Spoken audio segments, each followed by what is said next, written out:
Welcome to Styleskoops, the show where we dig into the minds shaping culture, creativity, and personal evolution. Today, we are joined by none other than Rich Mulholland, international speaker, founder of Missing Link, and author of thought-provoking books like Legacide and Here Be Dragons. You're known for challenging conventional thinking. What's one common belief about the success that you think people need to unlearn? Yes, I think that we need to unlearn that success is a byproduct only of what we do between 9 to 5. We have been completely terrible about ignoring the other 16 hours that exist in a day, and almost all of our success is determined during working hours. I think this puts too much pressure on us and actually stops us from living our full lives. I believe that we need to be 360 degrees or at least 24-hour lives, and our success should be measured on the integration of all of those things.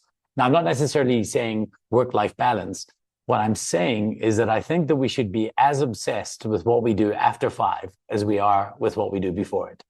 Your work emphasizes the power of great presentations. What's the biggest mistake people make when trying to communicate their ideas? Okay, so there's so many mistakes people make.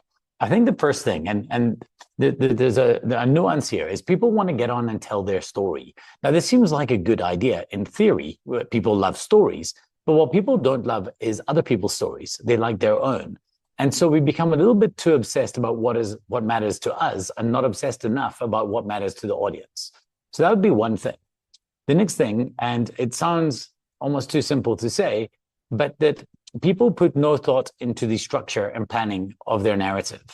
A presentation with a good structure delivered by a poor speaker will be better than a presentation with a bad structure or no structure delivered by a good one. So there are a number of different narrative flows that people can have. If they took a very basic one, ours is simple: give them a reason to care, give them a reason to believe, tell them what they need to know, and tell them what they need to do. If they took something like that, every story or every presentation will naturally guide the audience towards where you want to get them. And I think that leads me to the third problem, is that most presentations don't have a natural bias to action. They think it's about sharing information as opposed to changing the humans in front of you. And if we start with the end in mind, what action do I want them to do after they leave the presentation room? I think at that point, you'll be off to the races.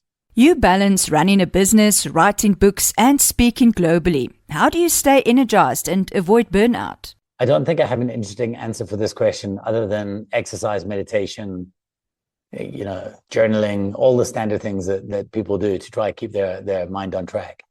I have a lot of recreational obsessions.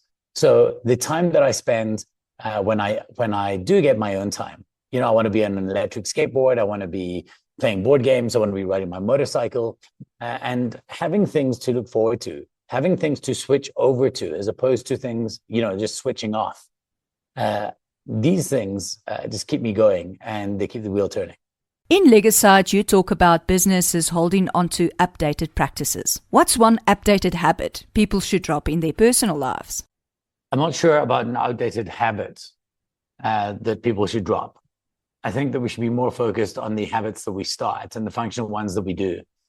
It's a tricky one. In business, it's easy because in business, innovation doesn't happen when you start doing something old. It happens when you start doing something new. I guess to some degree, this would be true to people as well, in that what we need to let go of, and I wouldn't say it's a habit, but I think we need to let go of our past successes. We need to understand that what we did yesterday is not going to make us relevant tomorrow. And the reason this is difficult is when somebody tries to tell us this, we think they're telling us that we were wrong, but they're not telling us we were wrong. They're telling us that we may no longer be right. And we need to be willing to do that. We need to be willing to no longer be correct. If we can let go of this idea that because we were successful in the past, we have the recipe for success in the future, I think we'll be in the right frame of mind. If you could give one piece of advice for someone looking to make a bold change in their career or lifestyle, what would it be? Well, the biggest single change that you can make in your lifestyle is to start investing. And it's not too late. No matter where you are in your life, buy an ETF, take 10% of your income and put it into some form of investment.